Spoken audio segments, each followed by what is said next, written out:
10 de novembro de 2016. Brasil volta ao palco do 7-1 para enfrentar a maior rival. Amigos no Barcelona, Neymar e Messi se enfrentam pela 5ª vez. O Gazeta Esportiva te mostra quem costuma levar a melhor. Tite diz que Messi e Neymar são imparáveis e coloca clássico como um jogo especial. Balsa quer a Argentina compacta e pressionando para vencer o Brasil. Peça fundamental na defesa e no ataque, zagueiro Vitor Hugo é o personagem do dia no Palmeiras. Tem ainda a coletiva da dupla Luiz Araújo e Pedro. Não é dupla sertaneja não, são os jovens atacantes do São Paulo.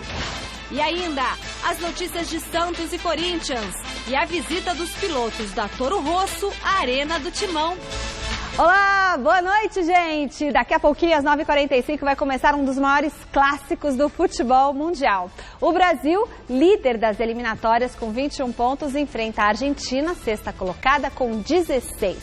Duelo também entre dois dos maiores jogadores do planeta. De um lado, o Messi. Do outro, o Neymar. Quem será que vai levar a melhor? A parceria dentro e fora de campo entre Neymar e Messi já é conhecida por muitos. Os dois, por exemplo, vieram da Europa para a América do Sul no jatinho do craque brasileiro, que resolveu dar uma caroninha para o companheiro argentino. Dentro de campo, os gols e jogadas pelo Barcelona encantam o mundo há 3 anos. Claro, muito por se tratarem de dois gênios da bola. O curioso é que os dois não estão muito acostumados a se enfrentar.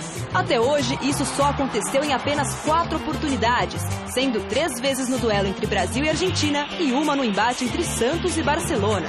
E o argentino leva vantagem no retrospecto geral. O primeiro confronto aconteceu em novembro de 2010, em um amistoso no Catar entre Brasil e Argentina. Na ocasião, Messi já tinha 23 anos e dava show na Europa, tendo inclusive levado a primeira de suas 5 bolas de ouro da FIFA. Enquanto isso, aos 18 anos, Neymar era praticamente um adolescente, mas já acumulava em seu currículo um Paulistão e uma Copa do Brasil conquistados com a camisa do Santos. A partida terminou com vitória dos hermanos por 1-0, justamente com um gol de Messi. Foi o primeiro gol dele contra a seleção brasileira como profissional, além de também ser o primeiro triunfo pessoal dele sobre o Brasil. Neymar e Messi voltaram a se encontrar na decisão do Mundial de Clubes de 2011, o argentino pelo Barça e Neymar pelo Santos. O resultado daquela partida nenhum santista gosta de lembrar. Vitória do time catalão por 4-0, sendo 2 gols de Messi. A terceira partida envolvendo ambos aconteceu já no ano seguinte, em amistoso disputado nos Estados Unidos. Neymar começou o jogo sendo decisivo, dando bela assistência para Rômulo abrir o placar. Mas Messi estava em um dia endiabrado e marcou 3 gols na vitória por 4-3 da Argentina sobre o Brasil. O último confronto, Neymar versus Messi, rolou em 2014 em outro amistoso, desta vez na China. Porém, nessa oportunidade, Messi acabou como o vilão do jogo, pois perdeu um pênalti quando a partida estava 1-0 para o Brasil. O duelo acabou com vitória dos brasileiros por 2-0 e o destaque desse jogo acabou não ficando com nenhum dos dois, e sim com Diego Tardelli, autor dos 2 gols da partida. Apesar de passar em branco, foi o primeiro triunfo de Neymar sobre Messi. Logo mais às 9h45, mais um embate entre os dois craques do Barcelona. Será a primeira vez que os dois se encontrarão em lados opostos na América do Sul. E também será o primeiro duelo dos craques em jogos oficiais por suas seleções. E aí, quem será que leva melhor nesta partida? Neymar ou Messi? Bom, meus amigos, boa noite. É engraçado você ouvir o Messi e o Neymar juntos no Barcelona. E eles serem rivais só porque têm nacionalidade diferente. Quando, na verdade, eles formam uma dupla infernal, né? Para dizer a verdade, um trio, que é acrescentado junto aí o Suárez, né? Que é uruguaio. Então é muito difícil, na minha cabeça de hoje, imaginar que eles estão entrando em campo hoje para mostrar um para o outro quem é melhor. Eu sou melhor que você é melhor, ou você é pior que eu. Eu acho que não existe isso na cabeça dos dois e também não dá para fazer esse tipo de comparação, porque cada um joga numa posição diferente. O que acontecia com Pelé e Maradona, ou com mais Pelé e Di Stéfano, acho, é que os dois jogavam na mesma posição. Então dava para você fazer uma comparação. E os dois não jogavam juntos. Um jogava no Santos, outro jogava no Real Madrid, um jogava no Santos, ou no Cosmos, sei lá, vamos dizer o Santos, e o Maradona jogava no Boca, depois foi para o Napoli, enfim, aí sim pairava a dúvida, quem será o melhor. Agora, os dois jogando junto do Barcelona, eu acho esse tipo de comparação uma comparação estranha, sabe? Porque os dois, na verdade, se completam, não são rivais, né? Agora, quanto à Argentina e Brasil, aí sim, você pode dizer que existe uma competitividade, né? Ontem o Celso Cardoso lembrou que essa rivalidade é muito mais por parte do brasileiro do que do argentino, que vê no chileno, por exemplo, uma rivalidade maior, no uruguaio, uma rivalidade maior. Mas Brasil e Argentina sempre fica aquela dúvida, quem será o melhor, né? Na sua opinião, quem é o melhor, Alberto Helena? Boa noite. Boa noite. Neste momento, o melhor time é o Brasil, claro. A Argentina não está conseguindo, está ameaçada de não ir nem para repescagem, cara. Graças a esse gênio do Balsa, né? Que trouxeram aqui para São Paulo, enterrou o time. Bom, enfim. O Brasil está mais bem preparado, está mais motivado, joga em casa e tal, mas tem o Messi. E o Messi é gênio. E gênio pode sair da lâmpada e aprontar o que ele quiser de repente, né? Time por time, o Brasil é melhor. Com relação à comparação entre os dois, você está certo. Cada um na sua, não dá para fazer comparação. Assim como não dá para comparar o Pelé com nenhum outro também da sua posição. O Pelé é incomparável, né? Você pode discutir vários outros jogadores, Cruyff, Di Stéfano e tal, mas o Pelé não. Pelé é incomparável. E por fim, eu acho que o jeito do Brasil evitar o Messi, o fenômeno Messi, é não deixar a bola chegar nele. Se o Brasil tiver a preocupação de querer marcá-lo, ele é imarcável. Entende? Então não adianta, é preciso fazer com que a seleção brasileira jogue de maneira a não permitir que a bola chegue a ele. É essa que é a jogada. O Tite falou que ele é imparável, né? Ele e o Neymar são imparáveis. Bom, vote na enquete que está no ar no site gazetesportiva.com. Nossa enquete já hoje vai para o 3º dia e é justamente sobre qual vai ser o resultado entre Brasil e Argentina. Vence a seleção brasileira, dá empate ou a Argentina leva? Lembrando que da última vez que Brasil e Argentina jogaram, o ano passado em Buenos Aires, lá no Monumental de Núñez, Messi não jogou e foi empate. Brasil 1-1. Hoje o Messi joga. Dos últimos 10 jogos que a Argentina disputou sem o Messi, de 6 jogos ele não participou, de 3 ele participou, e desses 3 que ele participou, aí a Argentina fez 9 pontos, mais ou menos, e dos 16 que tem. Então, ele realmente faz muita diferença quando está em campo. Hoje temos Messi em campo, caiu aqui o papel. O que vocês acham que vai dar? Brasil, Argentina, empate. Empate não vale. Não, vale sim. Está na enquete. Bom, seguinte, eu acho que dá Brasil. Acho que dá Brasil, vou na do Helena. Brasil hoje, futebol é momento, não adianta. Você pode falar o que você quiser, futebol é momento. O momento, por exemplo, hoje no Campeonato Brasileiro é do Palmeiras. Então, é bem provável que o Palmeiras seja campeão. É bem provável. O ano passado era do Corinthians. E o Corinthians foi campeão. Então, o futebol é muito o aqui e agora. Tá. E o aqui e agora é Brasil. O Brasil ganha. E se a Argentina bobear, leva uma goleada. E aí, Alberto Helena Júnior? Idem com batatas. Sério? Bom, e a gente tem uma galeria de fotos lá. Quem é melhor? No site gazetesportiva.com. Comparação, posição por posição, de Brasil e Argentina. Então, você pode entrar lá e você vai avaliar, posição por posição, que time leva vantagem, tá bom? Bases em números e estatísticas, nosso grande Marcelo Belpiede fez um super trabalho lá de pesquisa. Após o último treino coletivo, o técnico Tite falou da expectativa para o confronto contra os nossos irmãos. Confira.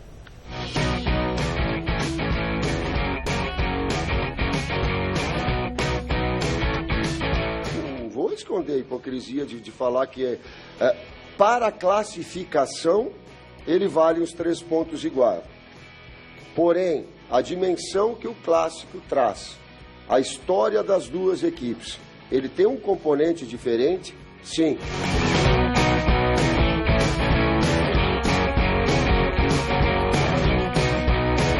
Tem uma pressão que ela é muito maior, que eu sinto, que os atletas sentem, que é representar o Brasil pentacampeão. Então, por si só, essa grandeza ela é muito maior do que o fato que ele está aí. Ele é inquestionável, como foi de 50, como foi de outras vitórias, faz parte da história. Mas o peso e a responsabilidade maior é do Brasil todo, da seleção brasileira toda.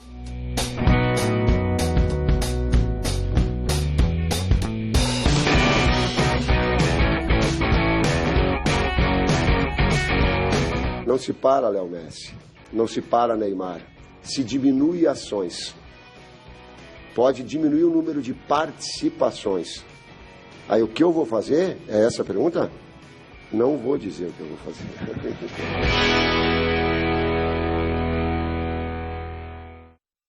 O Tite bem-humorado, né? Tem que dar risada mesmo. É lógico que ele vai diminuir o espaço do Messi.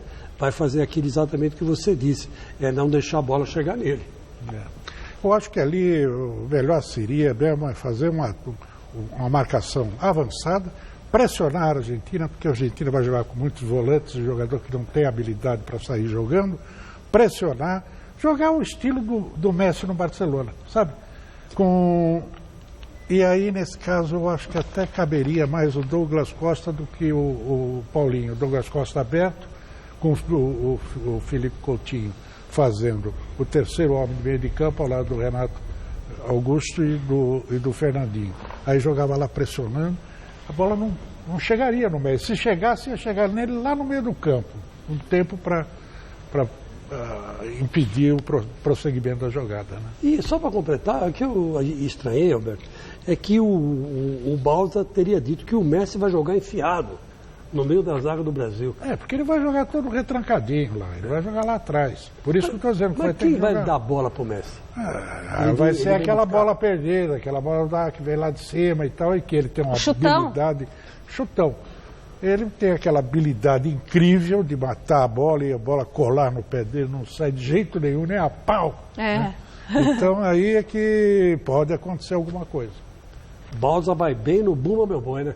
Só. Vai apostar na individualidade, então. Bom, sem querer fazer muito mistério, o técnico da Argentina, Balsa, já definiu a equipe que vai enfrentar o nosso Brasil. Confira. Zabaleta también de Funamori más. Enzo Pérez, Mascherano, Biglia, Di María, Messi, Higuaín, ese va a ser el equipo. Preferí armar este esquema para tratar de que el equipo esté lo más junto posible, pelearle ahí en la mitad de la cancha y salirle rápido desde ahí para lastimarlo. Esta es la idea. Y me incliné por Di María y por Enzo Pérez porque creo que desde lo físico van a poder sostener el ritmo. Esa es la idea general. Después, el partido, cuando empieza, uno nunca sabe dónde termina. Agora é hora de fazer contato imediato de primeiro grau com o palco do jogo entre Brasil e Argentina. O repórter Osmar Garrafa está lá em Belo Horizonte e vai à partida no Mineirão e é com ele que nós vamos falar agora. Boa noite, Osmar Garrafa. Boa noite, Michele. Boa noite a você, ao Alberto Helena Júnior, ao Chico Lang e aos telespectadores do nosso Gazeta Esportiva. Já falamos aqui da posição 33 do estádio do Mineirão, onde vamos acompanhar esse jogo que está mexendo não só com a América do Sul, não só com as eliminatórias sul-americanas. Mexe com todo mundo, até porque são aproximadamente 700 jornalistas credenciados para essa partida. E não são apenas brasileiros e argentinos, não. Nós já presenciamos aqui muitos espanhóis, é óbvio, em função das duas maiores estrelas deste compromisso. Neymar pela seleção brasileira e Messi pela seleção argentina, a imprensa espanhola dá uma importância muito grande aos dois astros do Barcelona. Então, eu repito, aproximadamente 700 jornalistas para se conseguir o passe para a entrevista coletiva e também para a zona mista. Olha, tem que realmente ter um grande esforço aqui na administração para que consiga participar da coletiva do Tite e do Balsa após a partida e da coletiva por onde vão passar os jogadores e principalmente Neymar e Messi. 25 graus, os portões do estádio do Mineirão ainda não foram abertos. Michele, 21h45 começa a partida. Teremos aqui um evento todo especial, um show de Jorge Mateus, num camarote VIP bem em frente aqui à cabine da TV Gazeta. E as estrelas aí do mundo sertanejo vão receber vários convidados. Foram colocados aproximadamente 62 mil ingressos, é a carga total. E até ontem, quando chegamos aqui em Belo Horizonte, haviam sido vendidos algo em torno de 54 mil ingressos. Por que o jogo tem uma grande importância? Porque, primeiro, se trata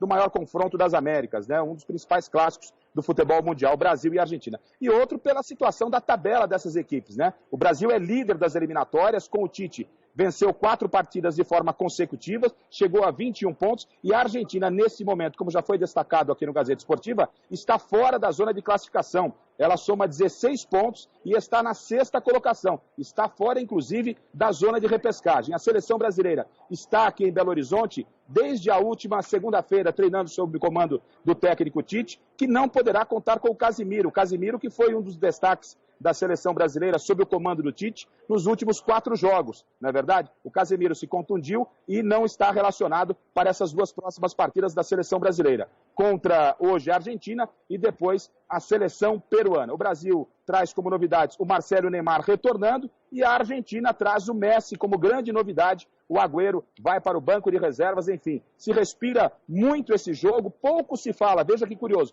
pouco se fala do 7-1 entre Brasil e Alemanha, já que o Mineirão foi palco daquele vexame, se não o maior da história do futebol brasileiro em Copas do Mundo. Michele. Tá certo, Osmar Garrafa. Então daqui a pouquinho você volta com mais informações pra gente. Osmar, ninguém quer lembrar desse 7-1 aí do Mineirão, né, Garrafa? Bom, e tá pra você, né? Show do Jorge Mateus, jogo Brasil e Argentina. O Garrafa tá realmente no paraíso. Vamos conferir agora os confrontos da 11ª rodada das eliminatórias sul-americanas. Vamos colocar a arte. Daqui a pouquinho, às 6h30, Boquinha, cadê a arte aqui? Em Barranquilha, a Colômbia recebe o Chile.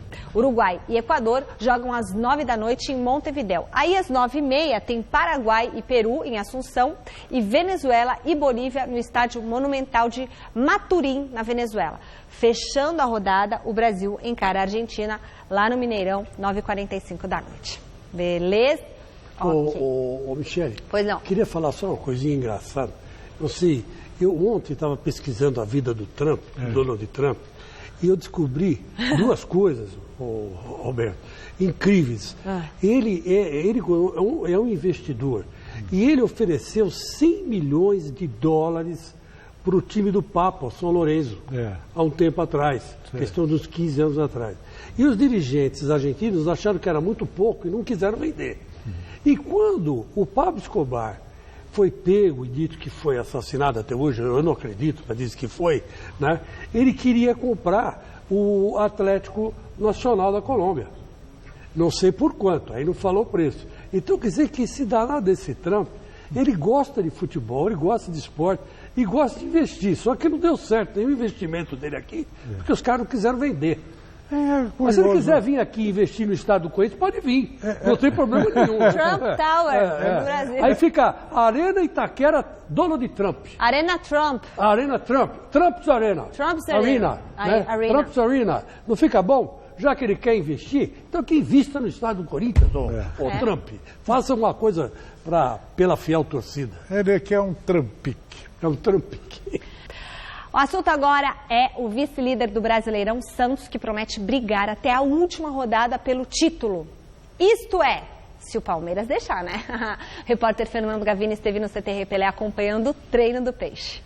Com o Campeonato Brasileiro parado por causa dos jogos das eliminatórias para a Copa do Mundo, o Santos aproveita para treinar e tentar evoluir para os 4 jogos que faltam para terminar a temporada. Jogar é muito bom, né? Mas esse período também caiu muito bem. Muitos jogadores nossos estavam necessitando de uma folga, assim, né? De um tempo de descanso. Acho que vai cair muito bem para a gente aprimorar um pouco das coisas que estamos precisando, mesmo nessa sendo reta final de campeonato e fim de ano. Com a vitória sobre a Ponte Preta, que deu ao Santos a vice-liderança do Campeonato Brasileiro, o Peixe garantiu matematicamente a classificação para a Libertadores. Pelo menos para a pré-Libertadores. Mas o time quer mais. Estamos muito felizes, né, com a primeira meta assim, alcançada. claro que não por satisfeito. Sabemos que temos uma segunda meta, que é estar no G3, e a terceira, se vier a acontecer, que é o título, a gente ficaria muito feliz, seria para fechar um grande ano que esse grupo vem fazendo. A 4 rodadas do fim, 6 pontos separam o Santos do líder Palmeiras. A matemática é simples. Para ser campeão, o Peixe tem que ganhar todos os jogos e torcer para que o Palmeiras vença no máximo 2. Não é fácil, mas a esperança existe. Difícil não dá para esconder, não dá para omitir isso, né? A gente sabe que a dificuldade é grande, mas temos que ter fé, né? Tivemos até agora, a distância já foi muito maior, poucos acreditavam que a gente poderia chegar, e aí estamos. Se o título ainda é um sonho distante, ao menos uma coisa o Santos já garantiu. Depois de 4 anos, vai voltar a disputar a Libertadores. A última vez foi ainda na era Neymar. Com a joia em campo, o Peixe foi campeão em 2011, semifinalista em 2012 e depois disso nunca mais participou da competição. A expectativa é gigante, estou aqui há um tempo já e sei como a torcida do Santos é apaixonada pela Libertadores, por isso que era o nosso principal objetivo, colocar o Santos de volta nessa competição. Tenho certeza que a nossa diretoria, presidente, vai fazer de tudo para manter o máximo de jogadores e reforçar ainda mais o elenco para que a gente esteja ano que vem ainda mais forte que esse ano. Roberto Helena, o trabalho feito no Santos é um trabalho que a gente tem que levantar e bater palma. Claro. Porque, olha, já o 3º ano seguido com o Santos aí sempre dando trabalho, sempre chegando em final de campeonato, beliscando, se aproximando. Uma hora belisca aí uma Copa do Brasil, ou belisca um Campeonato Brasileiro. Não sei se vai dar esse ano, mas pelo jeito uma hora chega, né? Esse ano aqui está difícil, mas o Santos tem condição de chegar lá. O grande fator, né, desse engrandecimento do Santos é exatamente apostar nos meninos e contratar jogadores baratinho e bons. Esse Vitor Ferraz é um exemplo. Para mim, hoje, é o melhor lateral direito do Brasil em atividade. Ele é melhor que o Fagner. Ele está jogando mais que o Fagner, porque ele marca muito bem, avança toda hora, dribla, tem habilidade, cruza bem, enfim. É um jogador que joga 90 minutos sem parar, indo e vindo. E bate falta. Olha, belíssima contratação. E um jogador que tem um grande futuro ainda. Fórmula 1, o Grande Prêmio do Brasil vai ser em Interlagos, mas a escuderia Toro Rosso fez a festa lá na Arena em Itaquera, num evento que contou com as presenças do piloto espanhol Carlos Sainz e do russo Daniil Kvyat. Veja na reportagem de José Paes.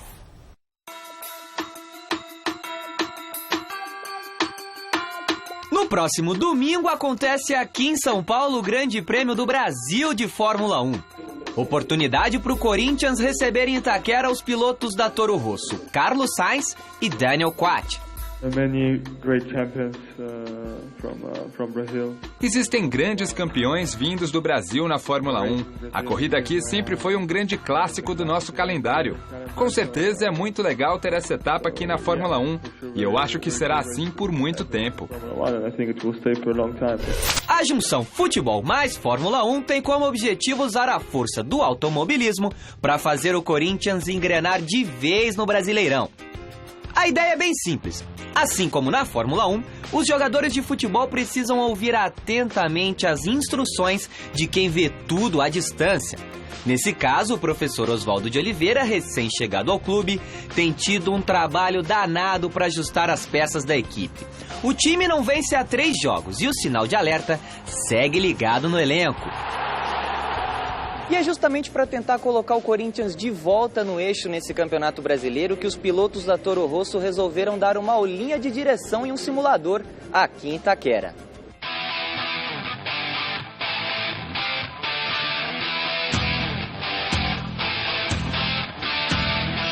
O simulador usado pelos pilotos reproduzia um dos karts do então garoto Ayrton Senna, um protótipo de primeira linha.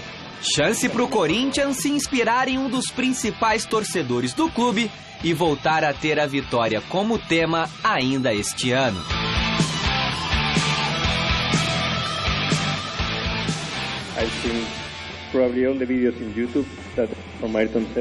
Eu já vi provavelmente todos os vídeos no YouTube sobre o Ayrton Senna, todos os documentários sobre ele, e eu sempre o admirei muito. É uma grande referência para todos nós e tenho grande admiração por ele.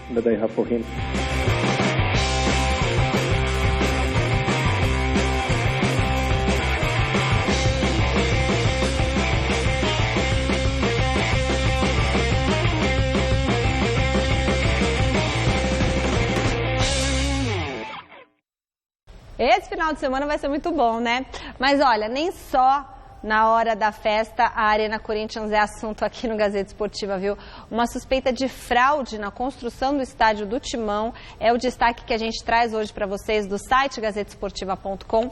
Nesta quarta, o Globo Esporte denunciou que a empreiteira Odebrecht e outras duas empresas que participaram da construção do estádio teriam desviado dinheiro que seria usado na obra. Corinthians e Odebrecht acordaram que qualquer quantia que fosse economizada seria usada para aliviar outras despesas da construção. A empreiteira, no entanto, determinou com as suas fornecedoras que, caso houvesse sobras, o dinheiro seria dividido entre ambas. Depois da denúncia da fraude, o presidente Roberto de Andrade emitiu um comunicado dizendo que os contratos da construção já estão sob auditoria e ele deixou em aberto a possibilidade do clube entrar com uma ação judicial contra a Odebrecht. Olha, Michele, isso vai dar muito pano para manga. Na verdade, está na cara que esse estádio foi superfaturado, está na cara, e que realmente a Odebrecht superfaturou as obras. Veja aí o luxo que algumas dependências desse estádio têm, sem a menor necessidade, né? Evidentemente. Essa empresa, ela tinha que repassar o dinheiro para o clube, não só a Odebrecht, como também as terceirizadas. E as terceirizadas não passavam. No acordo era 50% com a Odebrecht, ou 60%. Para a Odebrecht, 40% para as terceirizadas. Então quer dizer que, evidentemente, que o Corinthians foi lesado, o Corinthians foi enganado, isso aí foi usado para lavar dinheiro. Agora, precisa ver quem é que ficou com o dinheiro e como é que fica a dívida do Corinthians. No meu modo de ver, essa dívida vai cair bastante, viu, Alberto? Sem dúvida nenhuma, o dia que conseguirem abrir inteiramente a caixa preta da história das empreiteiras no Brasil, nego não sobra um, meu irmão. Não sobra pedra sobre pedra. No Corinthians, o técnico Oswaldo de Oliveira aproveita a folga no calendário para corrigir os erros da equipe que só volta a campo na quarta-feira da semana que vem contra o Figueirense em Florianópolis. O repórter Alexandre Silvestre está onde? Neste momento ele está lá no CT Joaquim Grava acompanhando a quarta-feira do Timão. Boa noite, Silvestre. Boa noite, Michele. Terceiro dia de treinamentos bem intensos aqui no CT do Parque Ecológico, após a derrota de 4-0 para o São Paulo no último sábado. Na terça-feira, foram quase 3 horas de treino. Na quarta, mais ou menos 2. Hoje, 1h30. O lateral esquerdo, Wendel, continuou em tratamento nas partes internas aqui do CT do Corinthians. Ainda é dúvida para esse jogo de quarta-feira. O Guilherme Arana, que é o substituto imediato, está com a Seleção Brasileira Sub-20, 2 amistosos. Amanhã e domingo retorna segunda ou terça-feira em cima do jogo. Então, o professor Oswaldo de Oliveira, o OO, como gosta o Chico Lang, tem testado na lateral esquerda, de forma improvisada, o volante canhoto Marcial. Quem saiu do departamento médico foi o goleiro Walter. O Walter se machucou há 2 rodadas, ainda no primeiro tempo da partida contra a Chapecoense. O Cássio assumiu a posição no decorrer daquela partida, foi o goleiro contra o São Paulo. O Walter teve uma lesão muscular no adutor da coxa, retornou aos trabalhos hoje no gramado, trabalhou um pouquinho com bola, depois foi de novo lá para a academia. Também é dúvida, mas se ele estiver bem fisicamente, acirra-se mais uma vez a briga pela titularidade na meta alvinegra, Walter versus Cássio. Teve a mudança do treinador, o Tite acabou eu saindo do time, entrou o Walter ficou como titular e no momento eu era o reserva. Depois, quando o Walter acabou machucando, eu entrei titular, chegou o Cristóvão e eu assumi a titularidade e o Walter era o goleiro reserva. E agora com o Oswaldo eu me machuquei, o Oswaldo chegou, optou por começar o Walter e depois eu acabei jogando como titular. O Walter machucou, eu acabei jogando titular, e agora acaba o treinador, mas acho que não é uma questão de revezamento. Acho que o professor Oswaldo vai decidir quem é o goleiro para esse ano, se ele for ano que vem. Eu acho que não vai ter esses goleiros. 3 anos de contrato, pretendo cumprir meu contrato, sou jogador do Corinthians, estou há 5 anos, de repente esse ano não foi muito bom para o Corinthians, mas é assim mesmo. Em 5 anos, joguei 5 títulos, tenho mais de 250 jogos, então é normal, de repente, que em algum momento tenha um pouco de queda. O negócio é terminar bem e buscar o G6, preparar, fazer uma boa pré-temporada ano que vem e começar com tudo. Acho que potencial e qualidade eu já mostrei que tem. Construí uma bela história aqui no Corinthians e tenho certeza que vou construir ainda mais. É normal, acho que a cobrança, acredito sim que seja mais cobrado que todos pelo tempo de clube, ou muitas vezes, de repente, até gols que eu tomo e por defesa que eu já fiz. De repente, gols que geralmente fosse outro goleiro não seria tão cobrado, mas acredito sim que eu seja mais cobrado que todos, assim, pelo fato de tempo de clube, de conhecer clube, de tudo em geral. Acho que até para quando vai conversar para resolver alguma coisa, sempre sou um dos primeiros. Quando precisa, quando o time perde para botar a cara, eu sou um dos caras que vem aqui sempre conversar. Então, por toda a história, acredito que tenha cobrança, mas é difícil falar assim, porque se fala muito, a torcida critica o caso. Aonde eu vou enquanto torcedor do Corinthians, todo mundo tem o maior respeito por mim. Até torcedor de outros clubes tem o maior respeito pelo meu trabalho, pelo que eu fiz. Então, é difícil falar assim. Eu acho que, de repente, muitas vezes,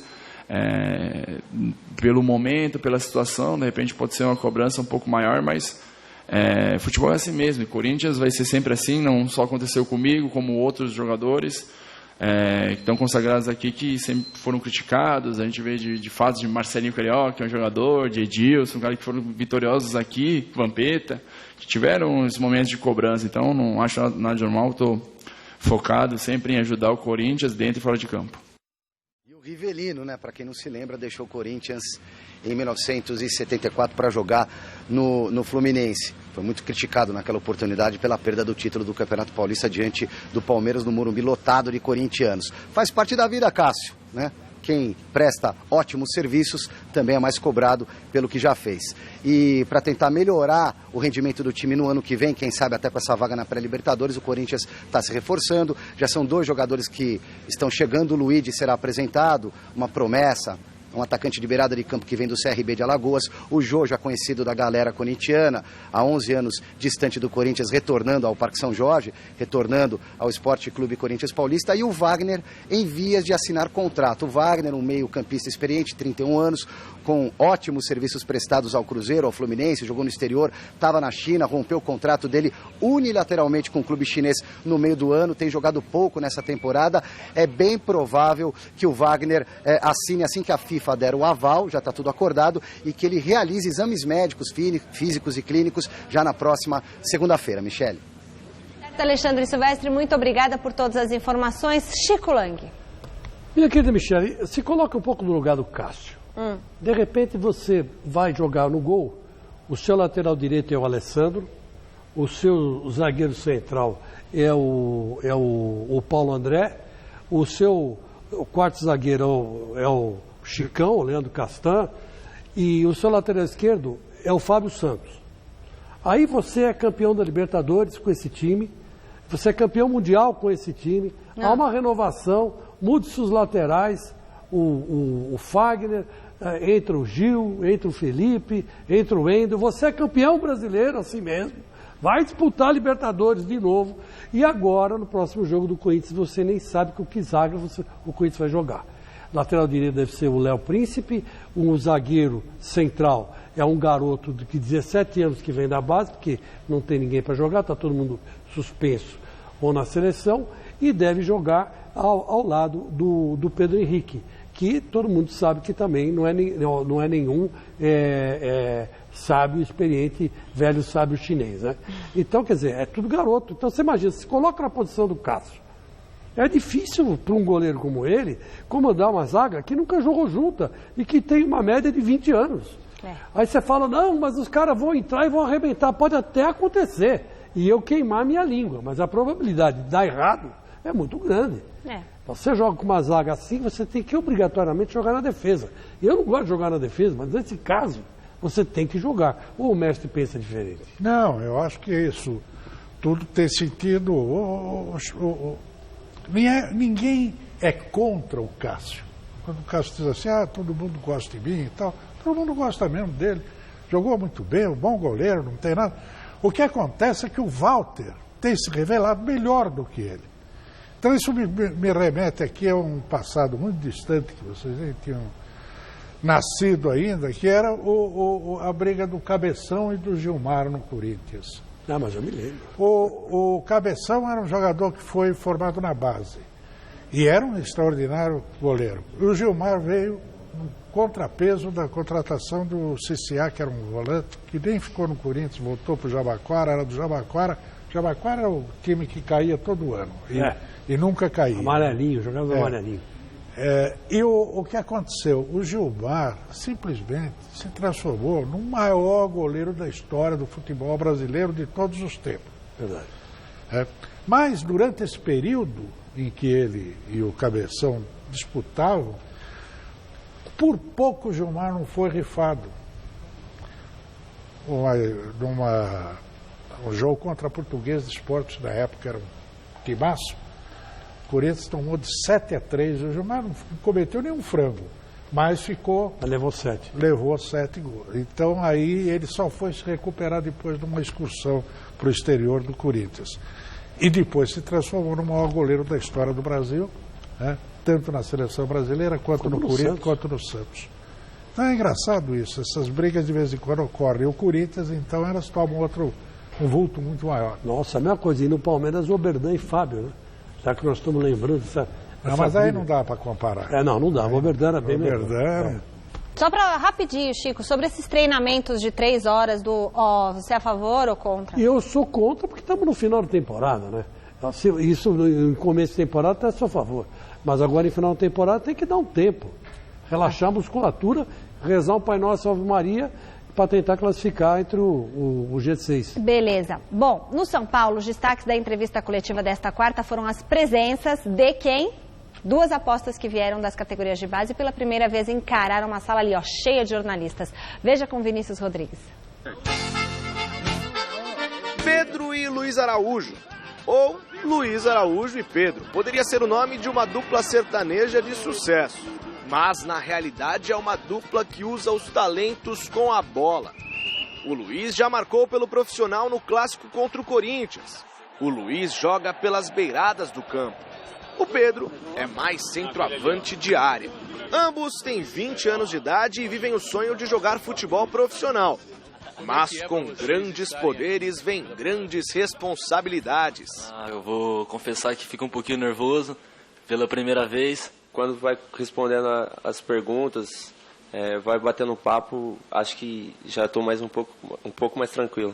Pior do que vir sozinho, é muito melhor vir eu e ele, um parceiro, que se eu dar uma quebrada vai me ajudar ou vai tirar sarro, né? Era a estreia de ambos numa sala de coletiva com as câmeras apontadas, holofotes acesos, e eles se saíram muito bem. Ficaram à vontade, tão à vontade, que acabaram ali na ocasião soltando os apelidos dos colegas de clube. Só vou soltar o do Pedro só. O apelido do Pedro é Boca, né? Porque a boca dele é bem pequenininha. Araújo não tem, não. O David Neres é feião. E o Luquinha também não tem, não. No treino de hoje, o zagueiro Maicon e o volante João Schmidt ficaram de fora. Mas a princípio não preocupam. O tricolor está de bem com a vida após a goleada no clássico do último final de semana e só volta a campo na próxima quinta-feira contra o Grêmio. Enquanto isso, os bem-humorados Pedro e Luiz Araújo aproveitam as oportunidades, mas não ousam se arriscar em outros gramados. Acho que prefiro mais um futebol, né? Mas vocês não arriscariam fazer agora um chitãozinho de chororó, alguma coisa assim, não vira? Não tem como não. Agora, nós voltamos a falar de seleção brasileira e o repórter Osmar Garrafa tá lá no Mineirão e traz pra gente as últimas notícias direto do palco de Brasil e Argentina. Diga aí, Garrafa. É isso, Michele. Voltamos aqui ao estádio do Mineirão. A seleção brasileira está escalada. Nós teremos o Alisson no gol, Daniel Alves, Marquinhos, Miranda e Marcelo. No meio-campo, Fernandinho, Paulinho, Renato Augusto e o Felipe Coutinho. Na frente, a dupla que já é conhecida da torcida brasileira, Neymar e Gabriel Jesus. Desde ontem aqui em Belo Horizonte, informação importante, Michele, a parte de seleção brasileira. Com o repórter Felipe Esboril, que está cobrindo o Palmeiras, a informação do Felipe Esboril, que está aqui em Belo Horizonte, apurando também a notícia do Lucas Prato. Aqui em BH, segundo o Felipe Esboril, a informação é a seguinte, hein? A Crefisa, que é patrocinadora do Palmeiras, vem realmente forte na tentativa de levar Lucas Prato. O Galo vai endurecer a parada e daqui a 8 dias as duas equipes se enfrentam. É questão de ver aonde Prato vai jogar no próximo ano. Mas que está quente essa situação de uma transferência de Prato, do Atlético Mineiro, indo para o Palmeiras na próxima temporada, garanto que está, Michele.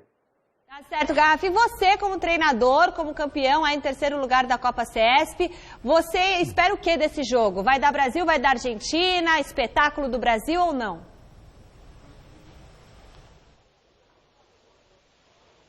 Olha, a grande expectativa é de que dê Brasil, né, Michele? A gente fica nessa torcida de que realmente dê seleção brasileira. O Brasil é o favorito, mas do lado de lá, como o Helena disse, o próprio Chico, aonde tem Messi, tudo pode acontecer, e principalmente com duas camisas tradicionais, Brasil e Argentina, um grande jogo, às 21h45, mais de 50 mil torcedores, e daqui a pouco tem Jorge e Matheus. Aliás, mandaram um beijo pra você, Michele. Tá com moral com os meninos, viu, Mi?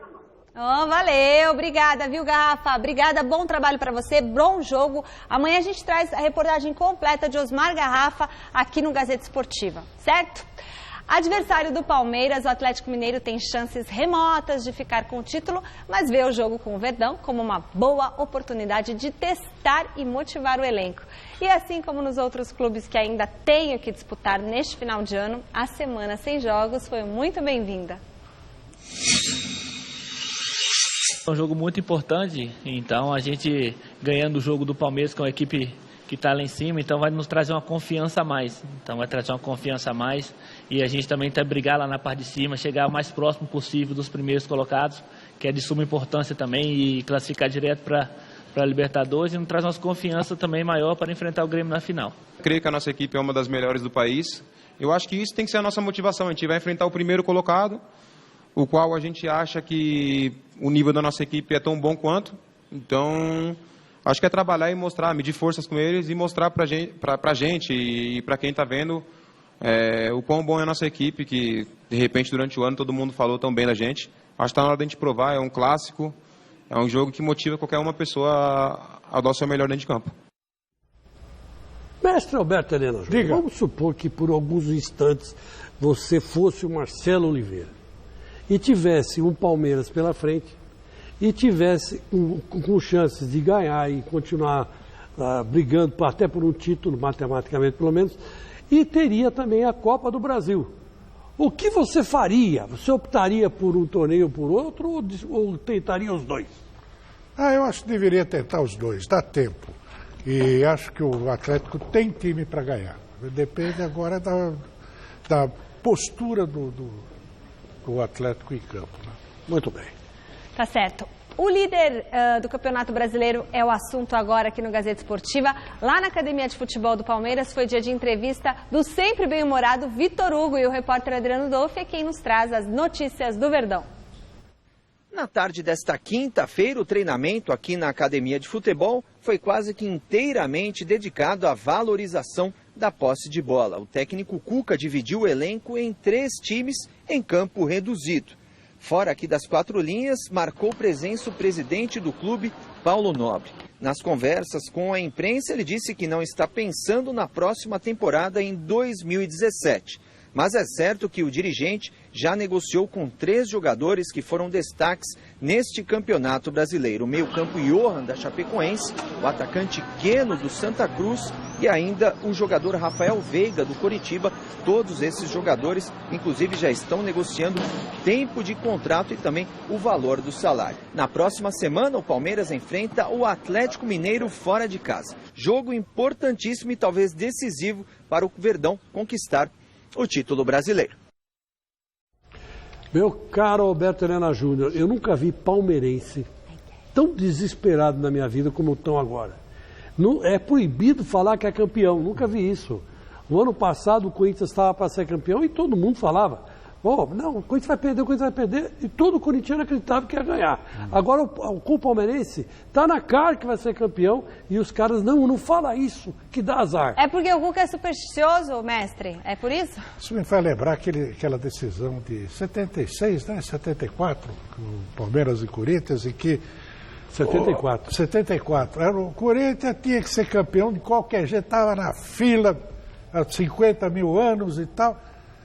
Todo palmeirense achava que estava na hora do Corinthians ganhar, o corintiano dizia, nós somos sofredor, não vamos ganhar. E não ganhou. E não ganhou. Então isso aí faz parte dos times, quando estão lá em cima, eles aumentam a carga. Por incrível que pareça, deveria ser o contrário, né? Mas o que acontece é que é tanto tempo à espera de um título desse tamanho, que aí não tem outro jeito, né? O time tem que se virar. E agora a postura do Palmeiras me parece que vai ser ofensiva, né? Nessa partida. Cautelosa, porém ofensiva, né? Não tem outra saída. Sim. Não tem como você encarar o Atlético Mineiro tentando segurar um resultado de empate. Né? Eu acho que o Palmeiras vai tentar ganhar, porque se bobear, é capaz de perder. A sorte do Palmeiras é que o Atlético não está bem. Apesar de tudo que ele conseguiu obter em matéria de ponto e tal, e coisa, de ter apresentado um dos melhores futebols da temporada. Então, mas você sabe, Alberto, eu acho assim, que o ano passado o Atlético estava mais bem entrosado, em termos coletivos, do que esse ano. Esse ano está vendo muito da individualidade. Você vê, é um Lucas Prato que faz um golaço, é o Robinho que dispara do meio campo sozinho e cria uma jogada, enfim. É um Atlético, um Fred que de repente aparece, faz um gol de cabeça, uma virada impossível dentro da área. É muito mais individualismo. E vai caminhando para até talvez uma melhor posição que a do ano passado. Né? Bom, o Robinho, né? O Robinho está espetacular. É um jogador espetacular. Tá, para mim, estava na seleção brasileira. Eu não entendo porque o Tite não levou o Robinho. Bom, resultado final da enquete. Gente, o pessoal está achando que vai dar Argentina. 61% dos votos. O que é isso? Quero agradecer a nossa telespectadora lá de Sorocaba, que mandou e-mail pra gente aqui. A mãe dela é a Nega e ela é a Sandra Lisboa. Um beijo para vocês. E só para dizer que o site Gazeta Esportiva conta aí com colunas especializadas sobre análise antes do jogo Brasil e Argentina. E tem lá a vantagem, quem tem vantagem histórica nesse confronto, quem que são a lista dos artilheiros de Brasil e Argentina, quem é o melhor jogador posição por posição. Entre lá no site. E depois do jogo tem a análise dos dois mestres do jornalismo aqui, Chico Lang e Alberto Helena Júnior. Tá certo? Combinado? Isso aí? Falou? 7-0 Brasil. Vai, Brasil! Muito obrigada, boa noite, meninos. A gente se encontra amanhã aqui no Gazeta Esportiva. Beijo, me liga, tchau.